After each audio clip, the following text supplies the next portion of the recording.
Simba, akatumbua usaha Tadeo Mkeng. Jitu la miraba minne lilikaa katikati ya safu ya ulinzi ya Simba kwa mpira ambao pengine madhara yake yalionekana kuwa madogo. Alitiririka Musa Diallo, akajaribu kuchekecha, akautenga mpira nje ya box la 18, ukawekwa kwa Osman Coulibaly. Ulipogongwa kichwa ukakutwa unazagaa katika eneo la hatari, akatumia nafasi hiyo Tadeo Mkeng kukwamisha mpira nyavuni.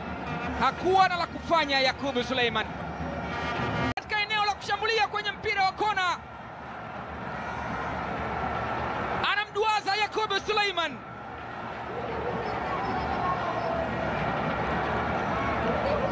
kipindi cha kwanza kichungu kwa wekundu wa Msimbazi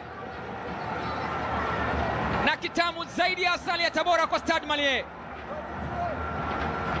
Mpira wa kichwa ambao ulitua baada ya kona safi iliyochongwa kwa maarifa na mbinu.